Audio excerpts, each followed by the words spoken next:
Thanks for being here. Subscribe to Cheating Stories Best, so you don't miss new stories. The wife in today's story acted like the last. Today's story with a similar plot. Enjoy it! Last year, Father's Day started like any other day. I was the first to wake up as I could never get enough sleep.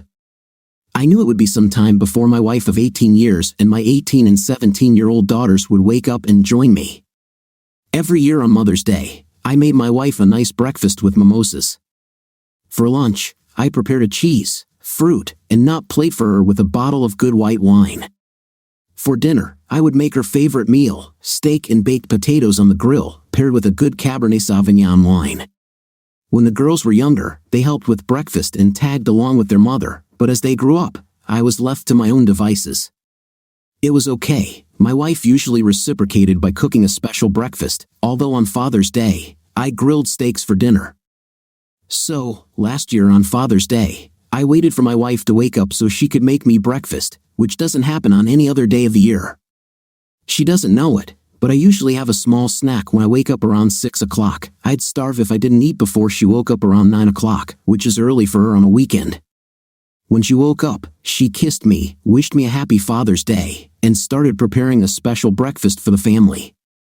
For lunch, we went to a little kitschy cafe with Doctor Who-themed sandwiches. Overall, it was a good day. My wife is a slave to the calendar and knows when all the important dates fall. She manages everything from holidays to the kids' activities with a calendar with an eraser hanging on the side of our kitchen cabinet. All holidays, significant dates, school events, afternoon snacks, etc., are recorded on the calendar. Nothing is ever missed, except when I miss something, of course. The next year, as my wife was writing dates on the calendar at the end of May, she said, "Hey Bill, this year your birthday falls on Father's Day." This wasn't the first time, so I wasn't surprised. "Great, don't be stingy and don't deceive me by not giving 2 gifts, I responded with a laugh. "You will never leave me alone if you are deceived with a gift. This year, I will have to do something special for you," she said. Coming out of the kitchen, I kissed her on the cheek. I hoped she meant something more than the usual annual birthday and Father's Day lovemaking. She would start doing something special for me when we were making love regularly, but she would never follow through. Usually, it was part of the foreplay, except for these 2 days when she finished the job, so to speak. She did good things for me without thinking about what she would get in return on my birthday and Father's Day. I was excited and thought that on the upcoming special day, I would be able to have super rare, unusual night. The weeks leading up to my big day were strange in our home. My wife behaved strangely. She worked late, snapped at me and the girls over little things, and dressed better for work. She worked as a bakery manager at our local grocery store. She had never worn makeup for work before, but around this time, she started doing it. She also wore a robe over her outfit, which consisted of a white button-down shirt and slacks. She left another button undone, further showing off her ample cleavage. I started to have doubts when she went out without me. On the Friday before my birthday, we went out quite often with our main group of married couples, so she rarely went out alone with the girls. If someone was going out for drinks and invited her along, she would tell me the location, and I would meet them. It's not that I was an ogre and didn't let her do things on her own. She always said that she liked spending time better if I was with her. I was pleased and thought that because of such little things, we had a pretty strong marriage. For my part, I also did little without her outside of our social circle. It just worked for us. We weren't party animals or big drinkers. Our idea of a nice Friday night was to hang out on the couch together and watch a couple of movies. That's why I was surprised when I saw her come down the stairs that Friday dressed to the nines.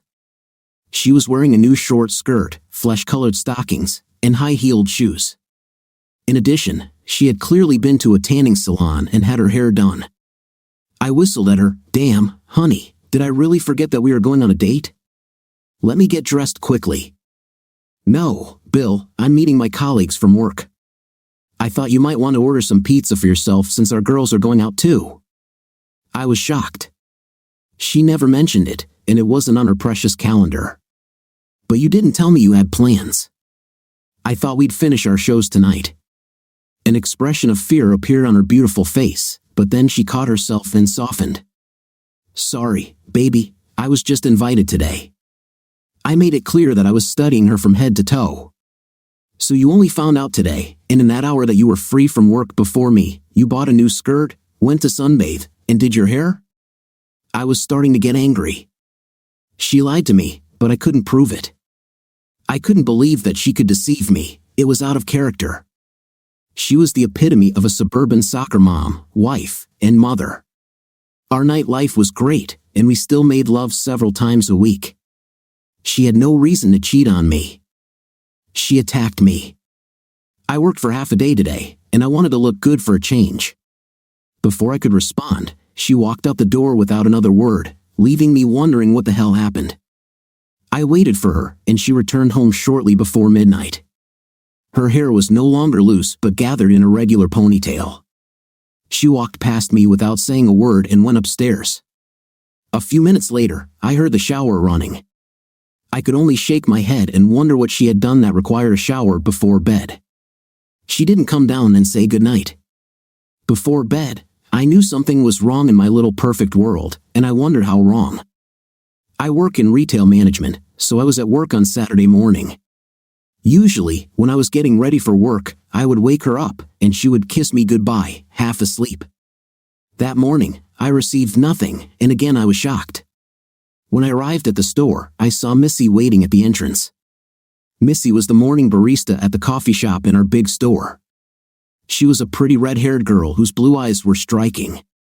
No matter how happily married I was, I couldn't help but notice her. I've always liked redheads. "Hey, Bill," she called as I approached the entrance. It was still locked as there was half an hour left before the store opened. The guys on the night crew might have let her in, but as she told me once, she didn't feel comfortable alone in a store with a bunch of guys. "Good morning, Missy," I said, opening the doors for us. "What happened, Bill? You look like someone killed your cat." "Sorry, I have a lot to worry about today." She looked at me strangely but ignored it. "Give me a few minutes, and I'll pour you a cup of our best." Forcing myself to smile, I said, "Sounds good. See you soon." I closed the doors while she hurried to prepare the cafe for the morning rush. I knew she would be very busy once the store opened. Mornings have always been difficult for our little cafe. While walking around the floor, I checked the teams that were preparing their departments in the morning. I always did my rounds. This was not necessary as I had a very good team of department managers, but it gave me the opportunity to say hello and make small talk. I felt it was important to maintain good relationships with my team members, and I think they appreciated my efforts. The last stop on my walk was the coffee shop, where Missy had my big black coffee already waiting. "Here you go, boss. 1 cup of Megamart's finest coffee." "Thank you, Missy," I said, putting $2 on the counter. "No, Bill, today it is at the expense of the establishment." "No way, Missy. I pay for everything here. The last thing I need is for someone to get mad and call the corporation to report me." She sighed. "Bill, I would never." "I didn't mean you, Missy, but I can't risk it, even for a $2 coffee. You'd be surprised at the things I have to deal with when I deny someone a day off or cut overtime. It's just not smart." "Okay, boss, fair." I waved goodbye and took a sip of my drink. I'm sure some employees get free coffee from time to time. It is impossible to track this, and who needs it? Too much work for cheap coffee. I can't imagine watching hours of video to find out if everyone paid. For me, everything was different. Being the head of the company was associated with certain risks.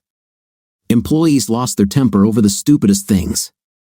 I called HR because I was enforcing parking regulations. Seriously? Calling HR because you need to park in your backyard? Ridiculous. The day ended and passed rather unnoticed.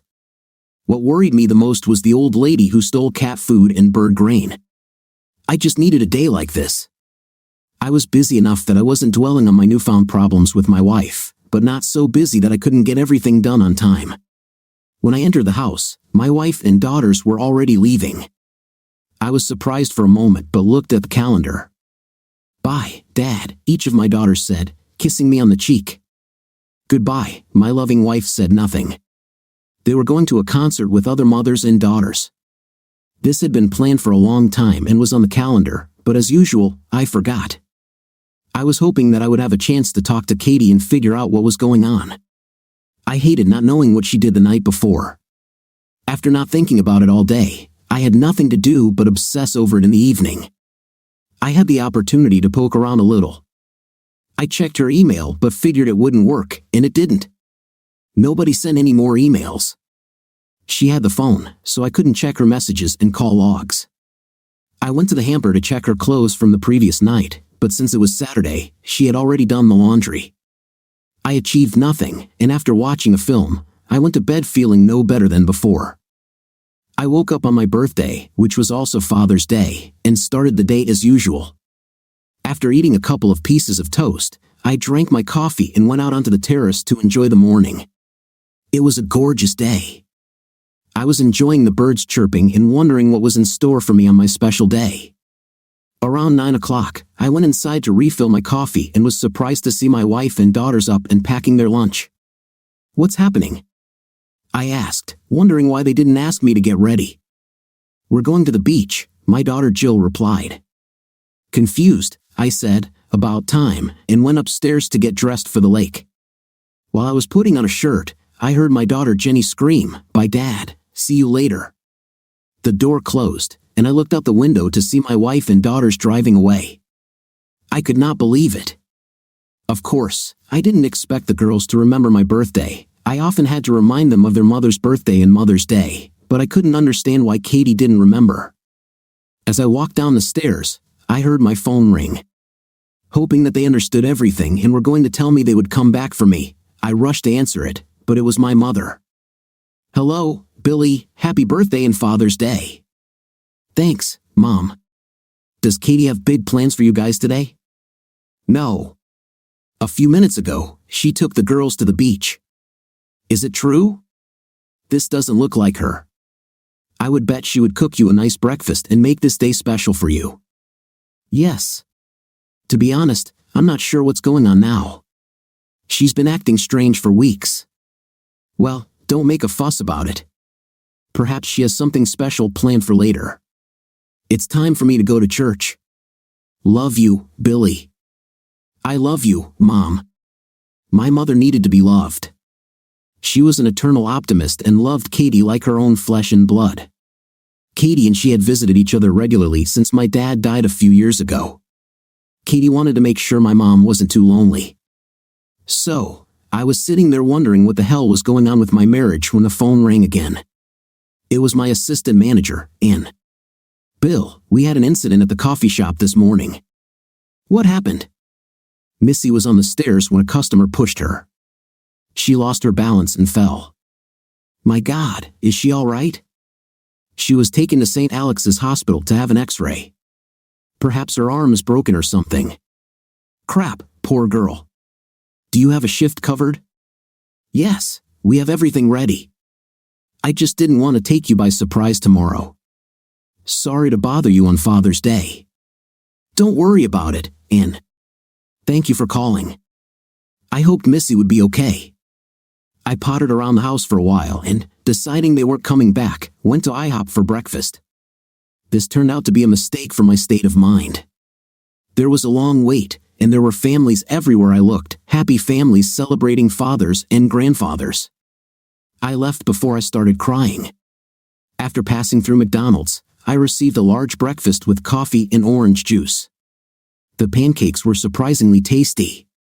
As I sat in the park eating with a plastic fork and knife, I looked at the small lake I used to take my girls boating on when they were little. They loved the water, whether it was swimming, boating, or even fishing. As they got older and almost went to college, they lost interest in fishing. Looking back, I think they lost interest in hanging out with me altogether. In those days, all their outings were with their mother. Shopping for clothes with their father would have been stressful for a young girl. At 1 o'clock in the afternoon, there was no news from my wife. I believed there would be no lunch together. I went to the Doctor Who cafe and ordered a Reuben. Of course, it had a name related to the series, like Revolution of the Daleks Reuben or something equally stupid. Being a 40-year-old man who has no idea what's cool and what's not, I took a photo and posted it on Facebook. I received the usual likes and comments wishing me a happy Father's Day from my friends and colleagues. Strangely, my mother-in-law commented that she thought I was at the beach with my wife and girls. Apparently, my wife was posting beach photos on her Facebook page. After finishing my sandwich, I went to the sports bar near my house. I hadn't watched a ball game in a while and decided to drown my sorrows in Miller Lite. The bar was crowded, and I wasn't in the mood for it, so I went to the cigar lounge next door and treated myself to a $60 Opus X, happy birthday to me. I sat down at a table, turned on the Sox game, and a couple of guys playing cards invited me to join them. "I'm Bill," I said, introducing myself to the older gentleman. "I'm Lance, and this is my brother Jerry. Nice to meet you both." They finished the deal and invited me to their little 5-card game. "Help yourself, Bill," Lance said, kicking the cooler on the floor. I thanked him and pulled out a Miller Lite. "Got no kids, or are they with an ex and her new man?" Jerry asked with a grin. I frowned. "My wife and girls are at the beach. They don't seem to know what day it is." "That sucks," Lance added. "I don't see my kids often." "Both serve." Jerry nodded. "My daughter lives in California.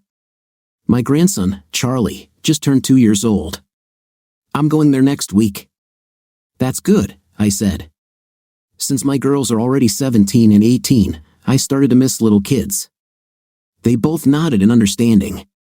After some time of small talk, we somehow returned to the topic of my wife. "Do you think she really forgot or is avoiding you on purpose?" Jerry asked. This was a great question and something I was thinking about too. I told them about the last few weeks up until Friday's problems, and they shook their heads. "She's cheating on you," Lance said. Jerry nodded in agreement. "I can't believe it," I said, but as soon as he said it, I realized that this was the only explanation that made sense, and I tried to believe it wasn't true. "Listen, Bill," Lance said. "I've been through this before. Changes in behavior, sudden nights out in nicely clothes, disrespect, I've been there and done that, buddy. My wife had an intimate with a work colleague a couple of times, and when I found out, I divorced her. Biggest mistake of my life." "What?" I snapped. "She cheated on you. How could divorcing her be a mistake?" In my understanding, there were no excuses. Cheating is the end of a marriage, plain and simple. Period. End of story. Bill, I was broke for 5 years, paying her alimony and child support. Every damn day I missed her, loved her from the other side of town in my lonely apartment while she was alone in my house. She may have cheated on me, but I was too much of a weakling to forgive her at the time. It's been 7 years, but we're back together after I pulled my head out of my 5th place. Now we are happy. Lord, I said. Giving my body to another man is the biggest insult and disrespect my wife could ever do. If what you say is true and she is having an affair, then she is either so carried away with her lover that she forgot about my birthday, or she is deliberately avoiding me. Any of these options are unacceptable. Lance shook his head. Bill, believe me, if you really love her, find a way to forgive her. You'll be better off in the long run. 40-year-old guys don't get a second chance at love. Thank you, Lance. You've given me a lot of food for thought. I may have said that, but what I really thought was that he was crazy. There was no way I could forgive her for the affair, and there was no way I could stay married to her. After shaking both men's hands, I wished them well and left. It was almost dinner time when I sat on the couch and scrolled through Facebook. I saw posts from my daughters and wife with photos of their happy day, and it made me even sadder. To hell with it, I thought. I needed to pull myself together and stop acting like a lost child. My wife forgot my birthday, it happens. She forgot about Father's Day, who cares? The important thing is that I was sure she cheated on me on Friday night and probably many times in the previous weeks. She acted strangely, and her rubbing it in my face should have been her ultimate goal. Well, she finished it. It was time to prepare for the rest of my life. Then I decided to go to dinner at my favorite restaurant. Of course, I knew it would be a long wait, but that was okay. I had nothing to do, so I showered, dressed in a sports coat and slacks, and went out for a steak. I was sitting at the bar of the steakhouse waiting for a table when an older man sat down in the empty seat next to me. He saw my bottle of champagne with one glass and frowned. Luckily, he didn't say anything and just ordered a martini. When the bartender filled my glass, the man apparently couldn't resist. "Are you celebrating alone, or did I take someone else's place?" "No," I answered. "Everything is fine. I'm here alone." He nodded and sipped his drink. He must have been in sales because he couldn't sit still. "Yes, I'm waiting for my 3 generations of redheads. My wife is helping my daughter, who broke her arm today. I think she doesn't handle having to do everything with her left hand very well." He laughed and continued. "You just don't expect your grown children to break bones." I thought those days were behind me. I agreed with his opinion and nodded. "Looks like I'll be doing the cooking myself for a few weeks. My wife will have to take care of Missy and Mia and leave me alone." I raised my head. "What did you say?" Before he could answer, a little girl shouted, "Grandpa," from across the room and streaked across the crowded bar. A little girl with red curls jumped onto his lap and showered the man with hugs and kisses. A moment later, I heard, "Bill." I turned to see Missy and what I assumed was her mother standing next to me. Her mother looked like herself with the exception of a few wrinkles around the eyes. They looked exactly the same. "Hello, Missy. How's your hand?" "Everything is fine. I take strong painkillers, so I hardly feel anything. But it hurt like hell when they adjusted it." Missy introduced me to her parents, Jack and Mary, and then her adorable daughter, Mia. "Where's your wife, Bill?" she asked. "Don't know. She took my girls to the beach this morning, and I haven't heard from them all day." "Seriously? On Father's Day?" "Even worse, today is also my birthday." "My God, she blew you off on your best day of the year. What's her problem?" I didn't want to get into it and say more than I probably should, so I shrugged. "Well, forget about her. You must join us," Mary said decisively. Now it became clear what Jack meant when he spoke of the red rage. "Don't forget it, Bill. You don't want them to turn on you, it won't be nice," Jack said with a grin, which showed his many years of experience in confronting them. "But it's your day, Jack. I don't want to interfere." "Bull," he said. "This is our day." "Grandfather, you said a bad word." "Grandma will punish you later," Mia said. He winked at me as the buzzer sounded for their table. "Pay your own bill, Bill, and meet us at our table."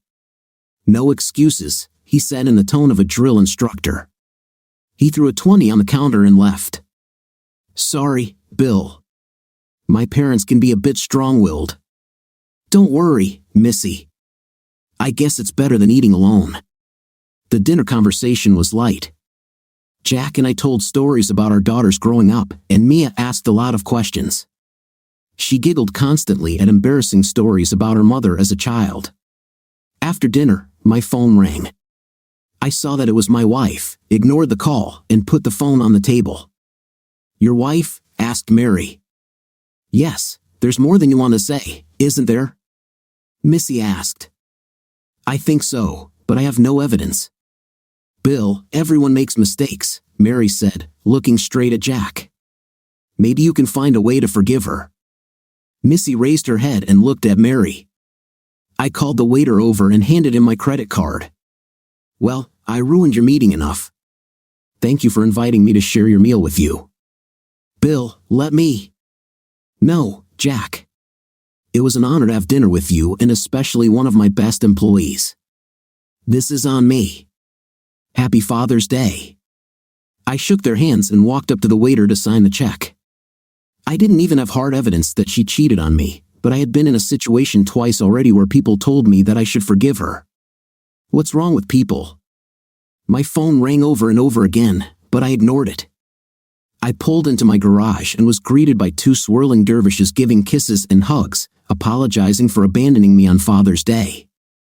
"Girls, don't worry about it. I don't expect you to remember when my birthday is." "It is your birthday today?" Jill screamed. She then ran into the house, screaming at my wife. "Dad, we didn't know." I'm so sorry, she sobbed into my chest. You probably hate us. No, baby. I love you more than life itself. When she suggested we go to the beach last night, we just jumped at the chance. We didn't think. Baby, it's okay. Do not worry about it. I'm not angry at you. I didn't tell her I was mad at her mother, but that was my problem, not my daughter's. Let's go into the house. I walked through the kitchen, ignoring my crying wife as my daughter scolded me, and went upstairs to change. I put on shorts and a tank top and returned to the war zone to find my wife sobbing alone. I'm so sorry, she muttered. I shook my head and went out onto the terrace with a beer and a cigarette. It was a beautiful night, and I was enjoying the peace, thinking about work and not my wife, when the sliding door opened. Bill, What's his name? I interrupted her. I didn't look at her, and she didn't move further onto the terrace. Bill, what's his name? The man you had an intimate with on Friday? My anger grew. I heard the door close, but she didn't come out. She didn't bother to deny it. Then I realized that I would soon go to a divorce lawyer.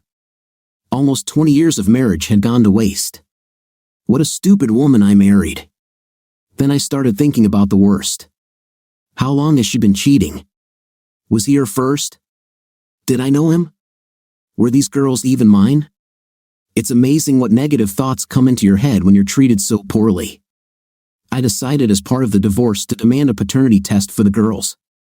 This would not only be for my peace of mind, but also for Katie's embarrassment. I spent the rest of the night researching divorce laws online and then fell asleep on the couch. This is how I spent my birthday. I woke up at a gloomy 5 o'clock in the morning. In the bedroom, I found Katie curled up on my pillow, fast asleep. Funny how peaceful she looked compared to how poorly I slept. Her body was without clothes. She was so beautiful. It's a shame she's no longer mine. I would miss her body. I grabbed everything I needed and showered as quickly as I could. I managed to escape without waking her, but Jill was waiting for me in the hallway. How bad is it, Daddy? I sighed. Everything is as bad as it can be. Can you forgive her? I mean, she just forgot one day. Honey, she didn't just forget my birthday or Father's Day. She cheated on me. She was out of breath. No, Dad, she wouldn't. She did, and I won't accept it. Think about it. The last few weeks, she's been acting strange. On Friday night, after getting tanned and her hair done, she stepped out in a super pretty outfit. It definitely wasn't for me. She shook her head, avoiding me all day Saturday and Sunday. She clearly felt either guilt or hatred towards me and did not want to be around me at all. When has she ever taken you to the beach without me? This is always a family excursion. What if this is not a pattern? What if it was only one time? Can't you forgive her for just one mistake? I doubt that was the case, honey. But look at all her actions. Just once this weekend, did she show that she loves me? Dad, didn't you see the look on her face when Grandma called her to ask why she didn't call Grandpa and wish him a happy Father's Day? She dropped the phone and screamed no so loud we thought Grandpa was having a heart attack or something. He's fine, Dad. Mom sobbed on her knees until we picked her up and sat her on the sofa. She repeated that she loved you over and over again. To be honest, Jenny wanted to call an ambulance for her. She thought she was going to have a breakdown. We calmed her down and were able to get her to call you. Jill, I don't know what you expect to hear from me. She doesn't love me. You cannot cheat on your spouse and love him. This is not an act of love, this is selfishness. Love must be selfless. When she became intimate with another man, she threw me away. She hugged me and cried. I'm going to guess it wasn't some random guy she picked up at a bar. She had to flirt or accept his flirting with her. There should have been intimate touching, perhaps kissing and caresses. All this preceded the first intimate with him. All these actions that precede night are a betrayal of your spouse. You cannot be in love with someone and show intimate affection to someone else. Please don't divorce her. I have to go to work. Let's talk later. She entered Jenny's room, I'm sure, to discuss what we were talking about. There will be no more secrets in our family. I wondered how long we would be a family. I knew Katie would be too busy at work to try to call or text me, so I had peace most of the day. The only thing that made this day anything but ordinary was filling out corporate forms related to Missy's accident. She should have been compensated for her vacation, and I hoped she wouldn't worry too much. I knew nothing about her personal life except that she was not married. She came to sign forms and fill out an accident report. I wrote it for her since she was not good with her left hand, and she signed it. "How are things at home?" she asked. "Not good." She didn't deny it when I told her about her affair. "Damn it, Bill. I'm sorry. I'm sure you don't want to know my life story, but I understand how you feel. My ex-husband cheated on me while I was pregnant. I kicked him out before my daughter was born. My mom was furious. She basically called me a quitter. God, I thought it was strange last night when your mom mentioned forgiving my wife. She looked straight at your father when she said this." "Yes, I noticed that too. I'm not sure who exactly, but it makes me think one of them cheated. I'm sorry. It's not worth it. They seem to be happy, so they are free to live as they please. I prefer never to trust deceivers." "Me too," I said firmly. Katie wasn't home when I came home from work. She was probably busy with her stallion, and I got angry. Back in the car, I drove 2 miles to her grocery store. I saw her car in the parking lot and, to my surprise, she was sitting in it with a young man. When I stopped in front of her car, she noticed me and I saw her scream no. She opened the door, but I left. If she was going to cheat on me, he could take her. I'd had enough. Arriving home, I ran upstairs to pack my bag. I planned to stay in a hotel until I found an apartment. Before I knew it, Jenny and Jill were crying and begging me to stay. "I'm really sorry, girls, but your mom was just about to cheat on me when I caught her. She was in a car with some guy when I pulled up next to her. Dad, it must be a mistake. Girls, I know what I saw. There was a man in her car. Why would she stay after work and keep a man in the car if she had no intention of taking him somewhere? She can't say they were just having lunch. There is no innocent explanation for her ending up in the back parking lot after work with a man in the car. Dad, please don't break up our family," Jenny sobbed. "Honey, your mother broke up our family. It is not my fault." Pulling them into a group hug, I kissed them on the cheeks. "I love you, girls. I will be in touch with you every day." I left them crying in the bedroom and went to the garage. As I pulled out of the garage, I was nearly run over by Katie, running like a bat out of hell. I shook my head and drove on. The next week was nothing short of pure hell. I refused to answer my wife's calls, and for the first 3 days, she called me every hour. She must have taken a week off because she couldn't make calls from the shop floor and had to be on the floor all day. She left countless messages begging me to call her. I deleted every one of them. After those 3 days, my mother, mother-in-law, both daughters, and sister Katie begged me to talk to her. They all said it wasn't as bad as I thought, but every time I asked them if she cheated on me, they wouldn't answer. They all knew it was true, they just didn't admit it. I stopped answering everyone's calls. I told my daughters that I would talk to them, but their mother should not be mentioned. I had to hang up twice before they believed I was serious. At the end of the week, I met with a lawyer. I wanted a simple division of property, half for each of us. She could own the house until the girls moved out, then we would sell it. The lawyer said I could get more than half of the proceeds from the house because my down payment and monthly payments were more than Katie's, but I told him it needed to be split equally. I thought alimony or maintenance was a foregone conclusion, but it turns out that since my wife makes enough money to support herself, I won't have to pay her anything. This was the best news I've had in a long time. I won't have to pay her to have a night with her lover. The only problem was that I had no proof of her cheating. The judge could not allow this and would reduce the case to irreconcilable differences, and I would have to prove that we were trying to improve the relationship. I would take the risk. As my lawyer prepared to file for divorce, life went on.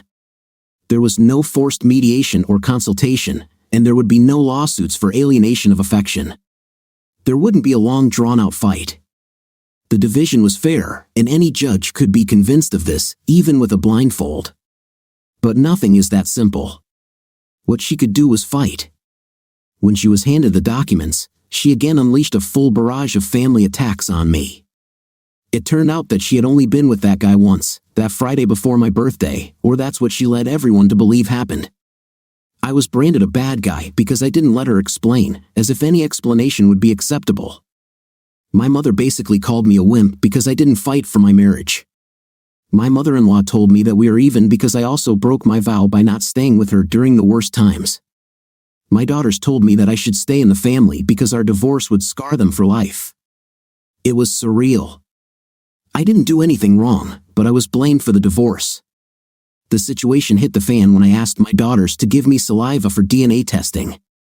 They refused until I lied to them and told them it was a court order. Kathy wrote me a letter, which was mailed to my store. I read it, and it said that she was hooked on the guy's attention to her. I say guy because the idiot was only 21 years old. They only had Intim once in the back seat of his car, and intimately, he wasn't worth a damn, as if being a loser was supposed to make everything better.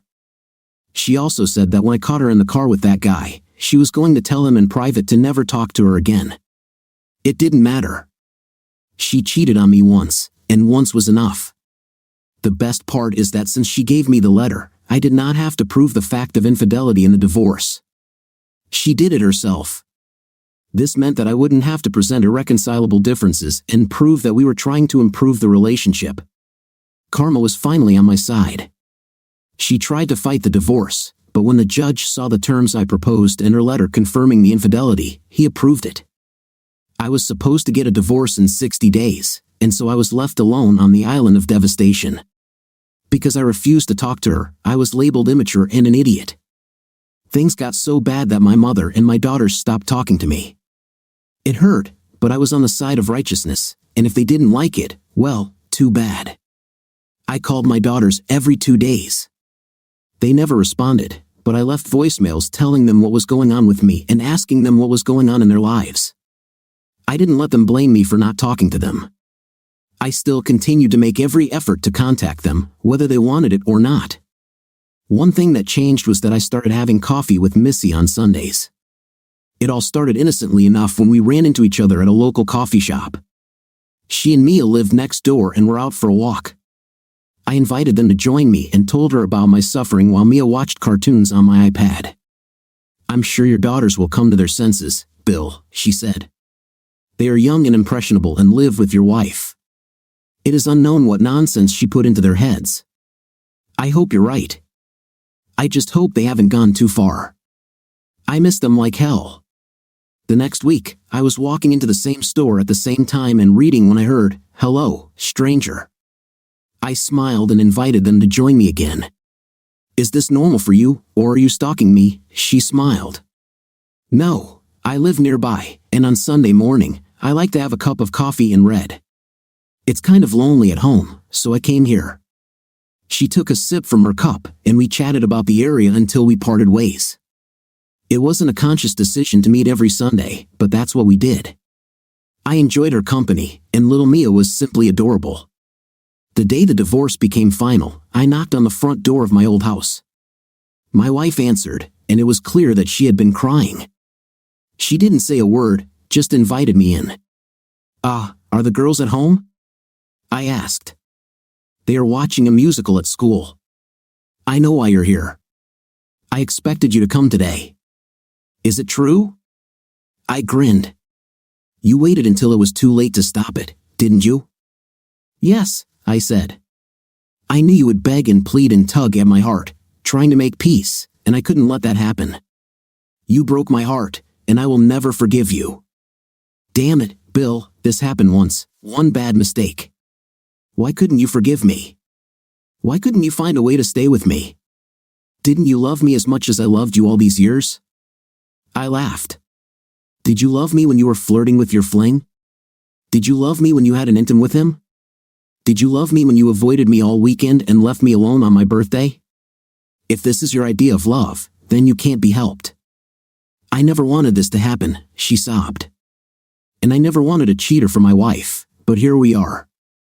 She was out of breath and started talking until I interrupted her. Katie, you not only broke my heart but also turned my mother and my daughters against me. I will never forgive you for this. It's your fault for being unreasonable. I got angry. If you don't make my mother and my daughters apologize to me and make things right, I will tell every man you meet that you are an available woman and a cheater. I will make sure that I ruin all your future relationships because you ruined mine. I don't need anyone else, she responded. Incorrect answer. I guess I'll just have to find other ways to hurt you and embarrass you. I stood up to leave, but she grabbed my hand. It is not my fault. You can't blame me. Oh no? Have I cheated on you? I don't think so. You know what really sucks? You allow your daughters to grow up believing that cheating on their husbands is acceptable because of your behavior. They enter adulthood believing that you are a saint and I a sinner, and that's okay because it was just one time? Well, to hell with him. I'm not going to fall down just because some fling made you feel good. I pulled her hand away from mine. Rot in hell for leaving our marriage. Just decompose. I left her crying after me and was not upset about it. A few weeks later, Missy knocked on my office door. Do you have a minute, Bill? Of course, come in. I frowned as she closed the door, expecting something bad to happen. Bill, does the company have a rule prohibiting dating other employees? I hated that she was asking me this. I was hoping I could ask her out. Looks like I'm late. No, we have a strong intimately harassment policy. This policy protects almost anything that could be damaged by a failed coworker relationship, and if two people can't work together after a breakup, it's their fault, not the company's. Fine, this is what I was hoping for, she said, placing a folded piece of paper on my desk. What is this? I asked. My address and phone number. I'm waiting for you tomorrow night for dinner. Mia will join us. With a smile, I agreed. Fine. You're a good man, Bill. You deserve to be happy, and I want to give you a second chance at happiness. She jumped out of my office with a cute spring in her step, and I was looking forward to our dinner. Hi, it's Dad. I hope you and your sister are doing well. I'm doing business as usual, except a woman at work invited me to dinner. Well, anyway, I love you and miss you. Please call me soon. Bye. I knew this message would cause some problems, but I didn't care. I needed to move on, and I was thrilled that Missy took that step the way she did. Missy was a beautiful woman with an even more beautiful personality. Her daughter was charming and lovely, and I had already met her parents. I felt like I was finally ahead in the game. Only 15 minutes had passed when Katie texted me. I can't believe you're dating already. You're a real idiot. I laughed when I read this. I didn't realize how wrong she was before. To think that I would sit and worry about her was crazy. Maybe some guys would mourn the loss of their marriage because their wife cheated, but that wasn't me. At 41, I was young enough to find love again. Hell, I was young enough to have more kids if I wanted. There was a lot to think about. Missy was in her 30s and might want to have more children in the future. I knew it was too early to think about it, but as a single mother, these things were probably at the top of Missy's list of potential suitors. I think she was looking for a husband, not a toy, although I, of course, didn't mind becoming her toy. I hadn't had a night for several months. The next evening, I showered and shaved after work and got dressed as usual. I looked in the mirror and was not surprised by what I saw. I was in good shape with no spare tires or favorite creases. I had a full head of brown hair with no gray showing yet. I had a great job that paid well, and I had money in the bank. I considered myself a fair catch for any woman, let alone one as young as Missy. Then I realized that I had no idea how to date someone. When you are married, you are always together and know everything about each other. There was no problem holding hands or kissing. When you got home after the party, you knew there was going to be night. There was comfort in the status quo. God, I had to relearn how to have a night. I knew every point on my ex-wife's body that gave her pleasure, knew what and when she wanted. I just had to hope that the next woman I had an intim with liked the same thing or at least communicated well. I was afraid I wasn't ready to date yet and regretted jumping into the dating scene so quickly. I knocked on the door of her townhouse with a bottle of wine, flowers, and a stuffed animal. I thought it wouldn't hurt to be in Mia's good standing. When she opened the door, I was shocked by what I saw. Her curly red hair was loose around her shoulders, and she was wearing the perfect amount of makeup. She was dressed in a loose sundress that reached about 10 centimeters above her knees, showing off her beautiful legs. She was barefoot, and her toes were painted a hot pink to match her nails. She laughed. Did I pass the test? God, yes, I said before I could answer. She laughed even harder and took the flowers and wine from me. Mia is watching TV. Go and say hello, she will like the bear. She went into the kitchen, and I knelt down next to Mia. Hello, honey, I brought you a teddy bear. She looked at me warily and then lit up the room with her smile. She stretched out her hands to the bear and ran to show him to Missy. As soon as I took it in my hands, it brought back good memories of Jenny and Jill at the same age. I realized how long it had been since I had spoken to them, and I missed them even more. What's happened? Missy asked, breaking me out of my thoughts. I forced myself to smile. Nothing, just thinking about my daughters when they were Mia's age. Is it really that bad now? She asked. They still don't talk to me. Katie has turned them against me, and I can't change their minds, but I still try. I leave them messages every other day and don't stop. I'm sorry, Bill. I know this is terrible for you every day. I know they are listening to my messages. I told them about our date today, and Katie texted me that I was an idiot for moving on so quickly. I'm sorry, but it's not too fast, is it? She bit her lip and looked so damn cute. Perhaps, I answered honestly, but I'm happy to find out with you. She smiled and took my hand. Supper's ready. I hope you like pasta with meat sauce. Sounds great. I also have garlic bread, so you should be prepared to deal with that later when we're making out on the couch. Mia giggled, and I stood there in shock that Missy was so unceremonious. She saw my discomfort. Bill, we're both adults, and I've known you for 3 years. I know what kind of person you are, and it doesn't take much to get to know you to realize that I really like you. You're about to become a hot commodity, and I want to make my claims known early. Hot commodity? I asked. Yes. You have no idea how much noise the news of your divorce caused in the store, darling. Your appearance on the market, so to speak, has attracted the attention of many unmarried ladies.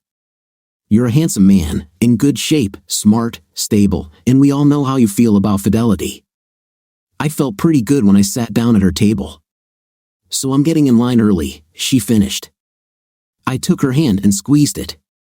I like you too. Mia, not wanting to be left out, said, Sketty is my favorite. I like Sketty too, the thinner the better, I said. Seeing a jar of Parmesan cheese on the table, I added, and you must have some really stinky cheese. She giggled, this is not stinky cheese, this is Parm. Stinky cheese, I said, raising the jar to my nose and imagining that it was the most terrible smell in the world. Wow, this is a very smelly cheese. Missy shook her head as I handed the jar to Mia. She sniffed it, shrugged, and poured a generous amount over the spaghetti. We carried on light conversation over dinner. I asked about Mia's preschool class and her friends. She chirped away without a problem, telling me every detail she could remember. I enjoyed the conversation. After a while, I realized that Missy was silent. She smiled widely and simply watched as her daughter and I exchanged a few words. Finally, she started collecting the plates, and I said, let me help.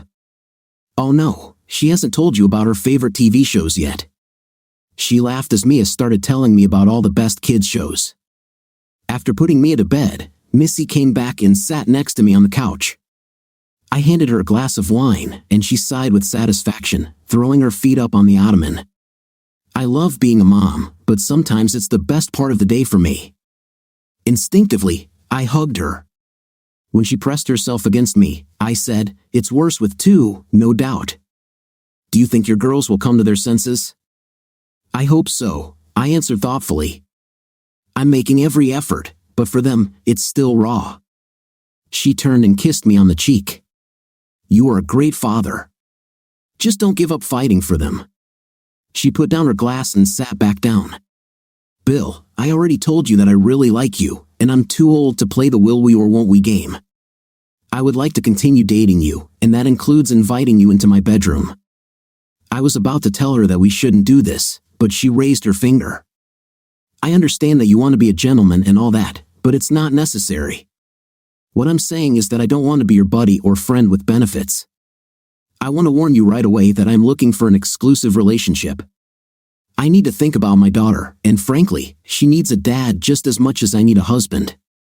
I tried to speak again, but again I was rebuffed. Such a conversation usually ends with the guy picking up and running away. I don't think you are, but I'm giving you a way out. If you want to sow oats and experience the lonely life, I'm not your girl. If you want to see if we have a chance for a long life, then I'm your woman. Wow, I said. Did you prepare this speech, or was it done at random?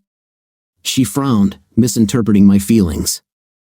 Missy, like you said, we've known each other in a working relationship for 3 years. The last few weeks of drinking coffee together have been very enjoyable. I'm a family man, that's all I've ever been. I can't imagine being single, and the thought of dating scares me to death. If my wife could have resisted cheating, I would still be a happy married family man. No, I don't want to play on this field. She smiled and took my hand. I continued, you are beautiful, smart, and cook excellent spaghetti. She laughed and playfully slapped me on the shoulder. I would like to be your boyfriend. Consider me a part of creating something good for all of us, including your little girl. That evening, we didn't make love as much as I wanted to. I felt it was best not to rush things. She practically confessed her love to me and got very excited, but I decided that taking my time would be better for my comfort. I received a gift from the gods when I received an application for a manager position. I never found out the name of the punk who ruined my marriage, so I couldn't take revenge on him. But when he showed up for an interview for the position of night manager, I recognized him immediately. He would never recognize me, but he might know my name. So I asked him to interview him and hire him. On his second night on the job, I waited in the parking lot for him to start his shift. I walked up to his 1990s car and put a 40-inch TV, which I had bought from a competitor, on the back seat. We were selling the same model, and I accidentally found out that one of them was conveniently lying around in the warehouse. In the morning, I timed my arrival to coincide with the end of his shift. I walked into the car, chatting along the way about what he thought about his team of guys. As we approached the car, I noticed the TV in the back seat and pretended to be shocked. Jeff, did you buy a TV before your shift? We haven't opened yet. No, Bill, it's not mine. I don't know how it got there. Jeff, I think we need to go back to the store. Bill, you have to believe me. Check the cameras. I shook my head. Fine, bring the TV. We went back to the store, and the kid was scared to death. I thought he was going to cry at some point. We didn't have night security because the store was closed at night and had a night crew working there. We didn't need it. We had cameras everywhere, and there was only one place where the cameras could be turned off. Only the managers had the key to this room. There was a camera pointed at the door to the room, but it was located above the doorway to the stairwell. I mentioned this to security several years ago but never fixed the problem. Then I easily opened the door to the stairwell, climbed up, and closed the camera with a piece of black electrical tape. I then disabled the security camera system. Well, technically, I disabled the computer that controlled the system. When I brought him into the room and he saw that the computer was not working, he panicked and continued to plead his innocence while I, according to the rules, called the police. When all was said and done, the guy was convicted of a minor crime and received no prison time. I was hoping he would get a couple of months, but it wasn't an expensive enough TV. He had to do a bunch of community service and pay a fine, which oddly enough turned out to be more than I paid for the TV. With such a crime on his record, he will also have a hard time finding a job in retail. It made me happier, but it still wasn't worth the risk I took. True, the corporation has increased the level of security by installing cameras in the parking lot. They have been needed for a long time. He was so stupid that he never realized that I did it. He tried to accuse the team of setting him up, but could not prove anything. They didn't miss him when I fired him on a good Saturday morning, a week after my dinner with Missy. I saw her waiting in the car to warm up after I parked next to her. She met me at the door and greeted me with a nice kiss. "Are we still having dinner today?" she asked. "Absolutely. I have something special that I'm preparing for us. You won't want to miss this." "I wouldn't want to. Is this what Katie asked from behind me?" "Interrupting me," exclaimed Missy, her claws completely unclenched. "Katie, what do you need?" I asked irritably. "I tried to call you." "Have you blocked my number?" "Yes, after your 30 messages about how I'm an idiot for continuing to live, I've had enough." "What do you want?" "I want to talk about the girls. We need to sort out college. They can go wherever they want. I took care of the money for them. I would like to participate, but since you turned them against me, they don't want to talk to me. They're afraid you won't pay for school." "Of course, I will pay for it. I still love them, even if you cheated on me and I lost them in the divorce," Missy laughed. Katie looked at her. "It's not my fault that you couldn't forgive me for one mistake. It only happened once because you weren't careful. I dealt with you right away. Doesn't matter. You should still be my husband. We should still be a family," Missy insisted. "You're delusional. You cost me my marriage, my family, my daughters, and my mother. I swear to you, you better never date a man. If I find out about this, you'll never see a second date. Nobody wants to date a woman who cheats unless they know your reputation and are looking for easy knitmate," I said, turning and walking towards the store, hearing screams behind me. I turned around and saw Missy pinning Katie's back against the car, pointing her finger in her face. "Stay away from my man," expletive. "You threw it away, and I picked it up," Missy shouted. I rushed back and pulled her away. "Stop, Missy. It's not worth the trouble." "You heard me," she shouted at Katie before turning and walking towards the store. "Please go away, Katie. It's over between us, and it's your fault. Yours and only yours." I left her sobbing near the cars, running to catch up with my out-of-breath Missy. I took her hand. She raised her head and smiled at me, slowing down. "Forgive me, Bill. Perhaps I was too territorial. Oh no, I like it when women fight over me in the parking lot. This is very good for my ego," I joked. We laughed and went inside to do some work. Later that morning, my mom called me. When I answered, she muttered, "Billy, I." She didn't finish, and I heard a soft thud, but the call didn't end. I hung up and called back, but there was no answer. I called 911 and asked for an ambulance to be sent to her house, but was told that the call had already come from her house. I feared the worst and asked Ann to cover for me as I had to go. She understood, and as I ran through the store, I rushed past Missy, who was screaming after me. I ignored her and ran straight to my car. When I got to my mother's house, the ambulance was already leaving, and I followed it.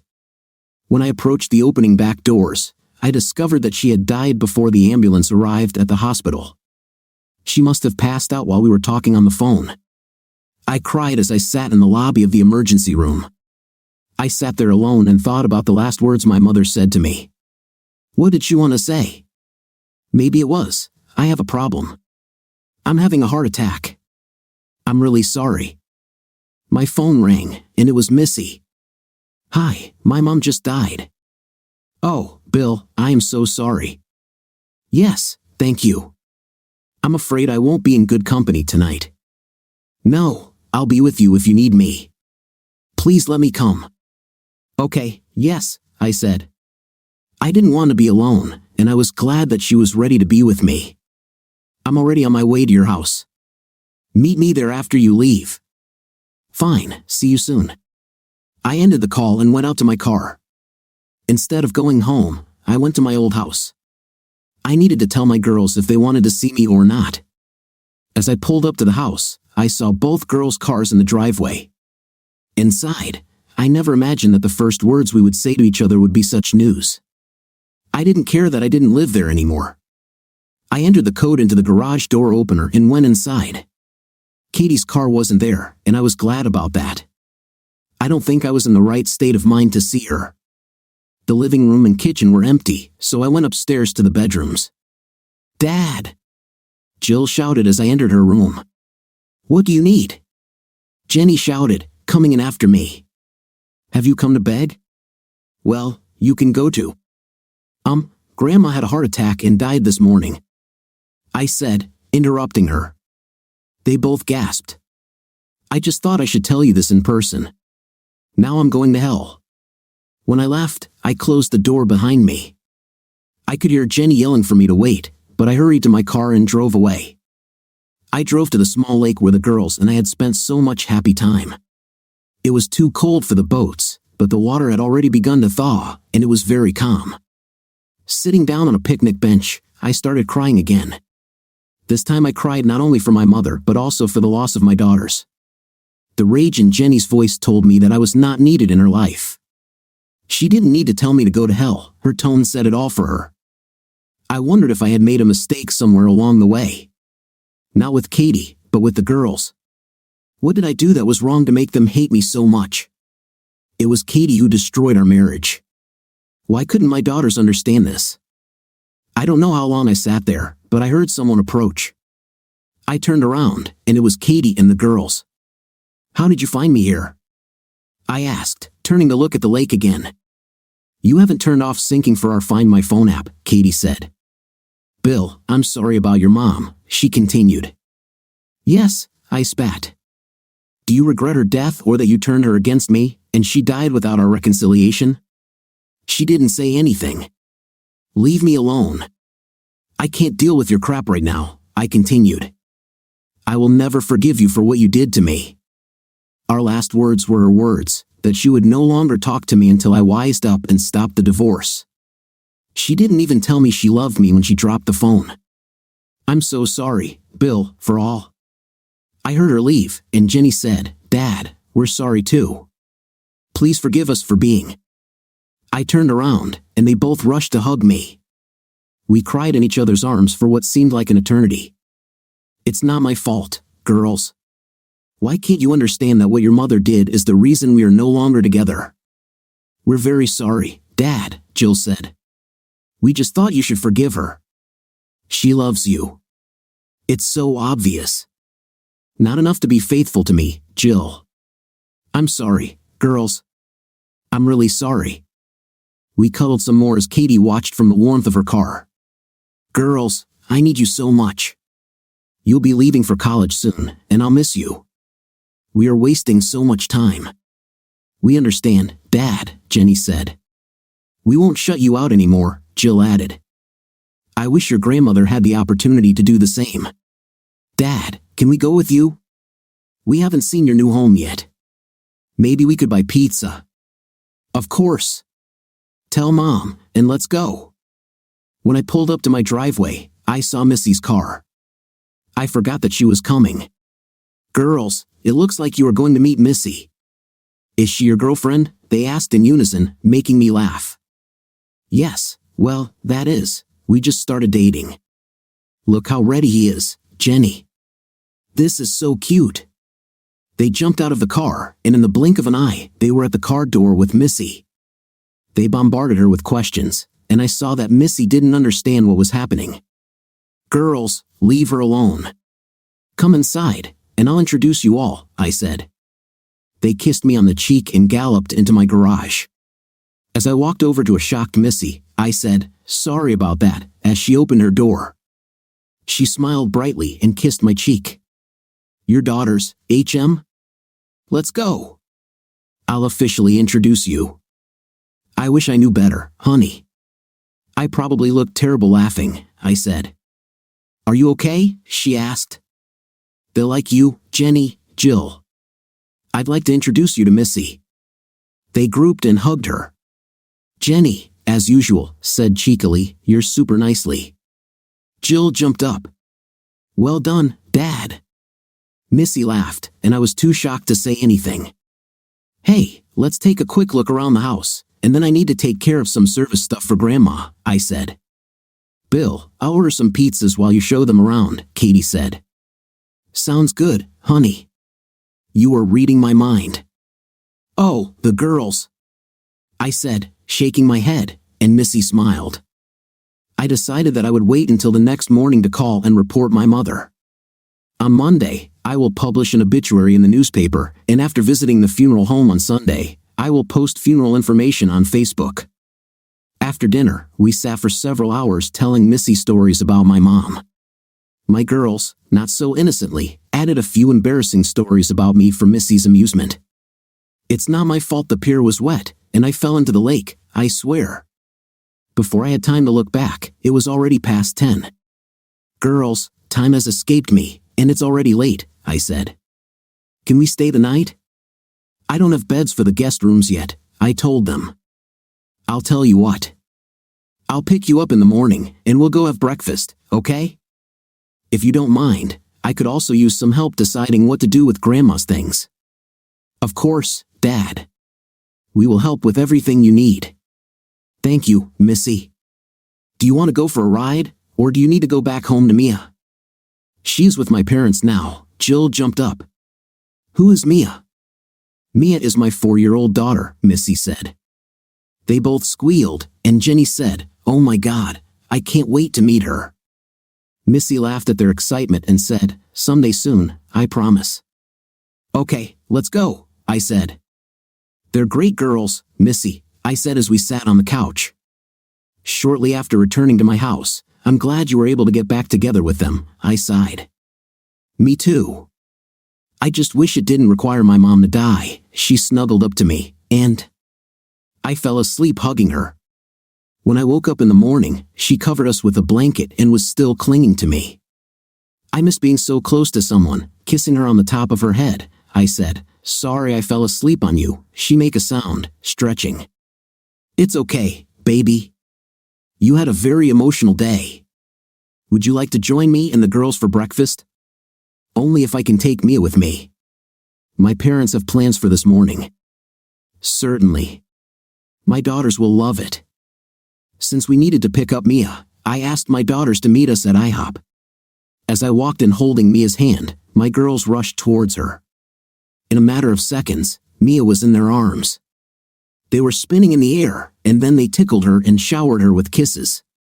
She squealed and giggled the entire time with a huge smile. To the point of screaming, I need to pee, the girls said in unison. We'll take her, and galloped off to the toilet. I don't know, Missy, do you think they'll get along? I grinned. She playfully slapped me on the shoulder and kissed my cheek. I hope they get along for many years, she said. She was a pretty long-term thinker, and technically, we were only on one date. It was a little unnerving, but I was sure that I would survive this feeling. While we ate, Mia and my daughters chatted nonstop about everything under the sun.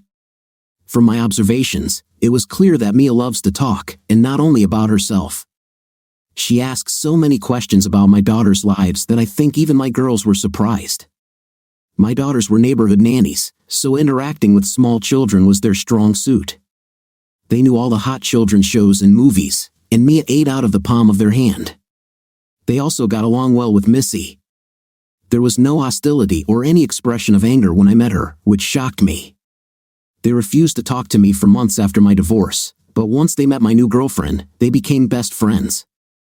I didn't understand this, and I'll have to see if I can get some explanation from the girls about this. After dozens of phone calls, the beginning of the long process of cleaning out my mom's house, and a visit to the funeral home, I was finally able to sit back and relax. The girls returned to my house for dinner, and Missy and Mia went on their way. After breakfast, Missy decided it would be too emotional for us and wanted to avoid the discomfort of Mia asking questions about everything while we were clearing out my mom's house. Dad, you're in love with Missy, Jenny asked unexpectedly. We only saw each other a couple of times outside of work. It's too early to call it love, okay, Dad? Jill said, as if I were an idiot. Have you seen those good old cartoons where the girls' eyes flutter and they cup their hands on their cheeks looking at their prince?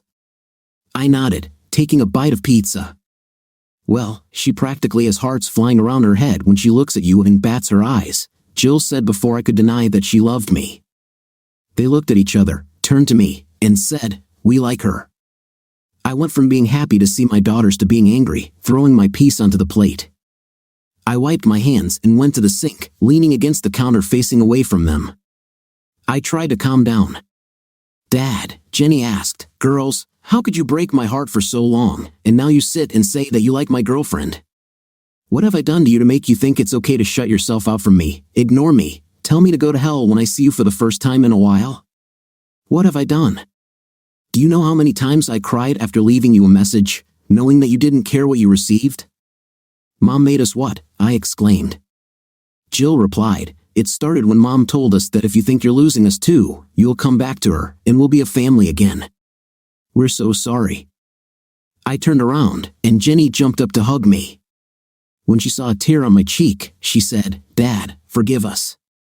After that didn't work, she told us that you left us and weren't going to pay for college because we wanted you to stay with her. She told us that the messages you left were just a ploy for you using the divorce, making it seem like you were a good guy for the benefit of the judge. And you believed it, Dad. How would you react sitting with her day after day and listening to her defend her one-time mistake against 20 years of love? We thought you were being unreasonable. And I was.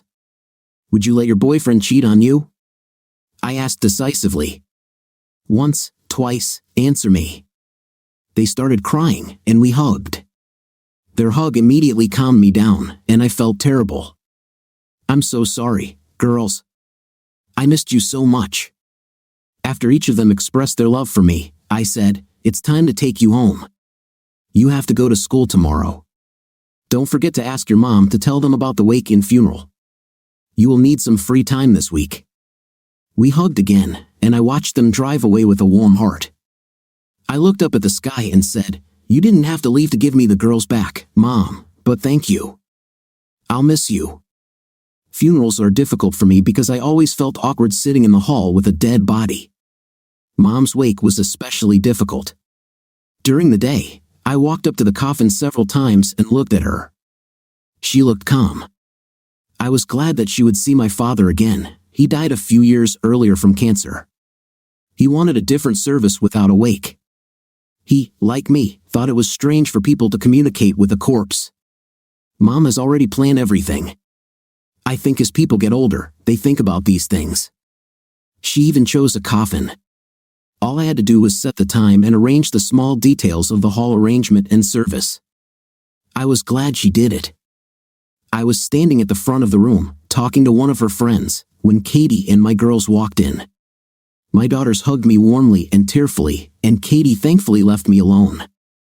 After reading the prayer, Katie put something in the coffin and walked to the end of the hall, where she sat alone. I looked at what she put in there, and it was a photo of Katie and me hugging my mom. She held each of our babies in her arms and had a smile a mile wide on her face.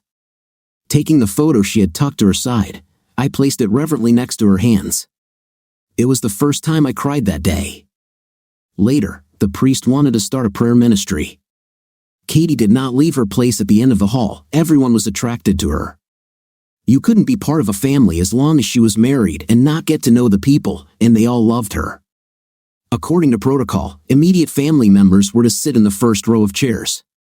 My girls sat to my right, and Missy sat to my left, but it didn't feel right.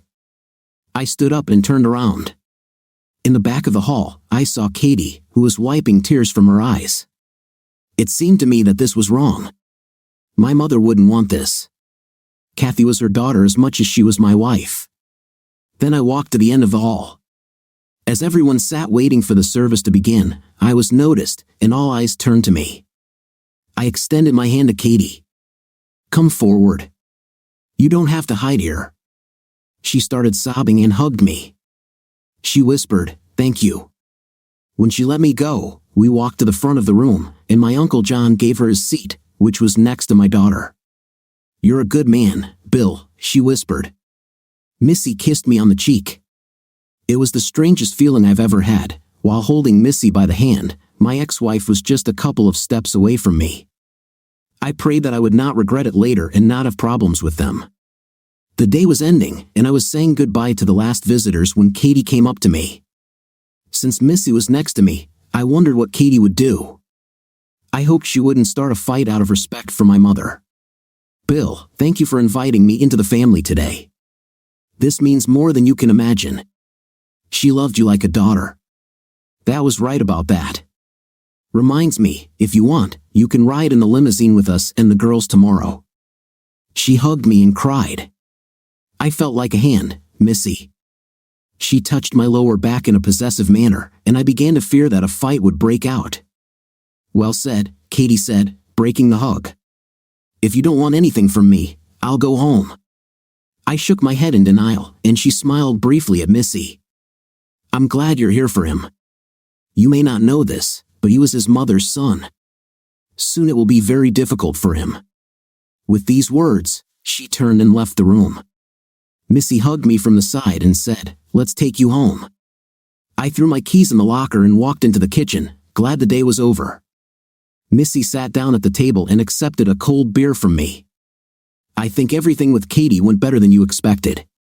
You handled it well, she said, as I enjoyed my cold Sam Adams. Yes, I'm glad. I really expected her to start something with you. Well, I'm sure the girls helped with this. We just need to get through tomorrow, and everything will be fine. I hoped she was right. I don't know why I had this uneasy feeling that Katie wouldn't cope with Missy. I guess I'm just paranoid. Will you stay with me tonight? I asked. She smiled and took my hand. You can't kick me out even if you try. We didn't make love, but she lay with me in a spoon, and it was the best dream since the divorce. You're watching me like a hawk, I said as we waited for the prayer to begin. I know that. I lied. It's just inconvenient for me, she snorted. What do you think it's like for me? I'm an outcast here, I frowned. Nobody thinks of you that way, especially not today. I'm really sorry, Bill. I wish I could make sure this never happened. I would like. She started crying and hurried to the bathroom. We're all having a hard time, Bill, my mother's friend Jean said, patting me on the shoulder. Your mother was a wonderful woman, and we will all miss her. I kissed her on the cheek and thanked her, glad that Katie had my mom as cover for her outburst of tears. After the funeral, we were seated at my mother's favorite Polish restaurant for lunch. The room was packed, and Katie looked awkward as she looked for an empty seat. Once again, I walked up to her and led her by the hand to the table where I was sitting with Missy and my daughters. Katie, we will always be a family regardless of the divorce. Wherever we sit, you will always be welcome, I said, and a tear rolled down her cheek as she sat and thanked me. I don't know when I came to terms with it, but I felt like I had finally forgotten about the pain she caused. Life went on. The girls went to college and talked to me on Skype every week. Missy and I are still together, and I'm close to popping the question. Katie and I infrequently communicate, but we are cordial. She also lives further, dating the divorced father of a friend of one of the girls. He's a good guy. I hope everything works out for them. Some will say that I should have forgiven her for a one-time mistake, but I just can't do that. This may make me a bad guy in some people's minds, but I can live with myself. What do you think of our story today? I think the wife acted like someone who's always trying to destroy a marriage. What's your opinion? Let me know in the comments. See you in the next video.